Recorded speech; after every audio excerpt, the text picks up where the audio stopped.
नमस्कार मंडळी, स्वागत आहे आपल्या यूट्यूब चॅनलवर। मुरांबा या मालिकेच्या पुढील भागामध्ये आपल्याला असं पाहायला मिळतं की आता अक्षय मंदिरामध्ये आलेला असतो आरोहीला घेऊन। देवी आईच्या मंदिरामध्ये आलेला असताना आता अक्षय तिथे धागा बांधत असतो। तेव्हा आता धागा बांधत असताना आता अक्षय मनातल्या मनात विचार करतो आणि देवी आईला सांगत असतो की देवी आई, तुझ्या दारात आलेल्या प्रत्येक व्यक्ती तुझ्या दारात बांधलेला हा धागा मनातली प्रत्येक इच्छा पूर्ण करतो।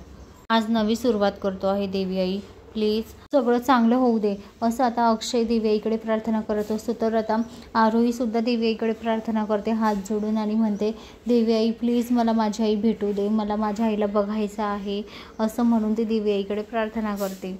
तर मंडळी आता दुसऱ्या बाजूने रमा सुद्धा आलेली असते। तर रमा आता मंदिरामध्ये आलेली असताना तिला तो धागा ओपन दिसतो, म्हणजे अक्षयने तो अर्धवटच बांधलेला असतो। तेव्हा रमा म्हणते, कोणाच्या स्वप्नांचा धागा हा अर्धवट कसा काय राहू शकतो। तेव्हा ती तो धागा बांधून आता पूर्ण बांधते।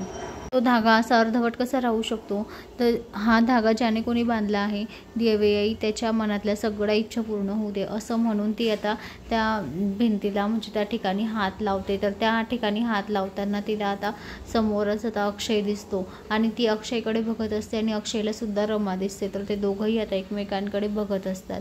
तर मंडळी आता आरोहीचं स्वप्न पूर्ण होणार का, रमा आणि अक्षय दोघेही एकत्र येणार का, कारण दोघं तर एकमेकांना दिसलेले आहे।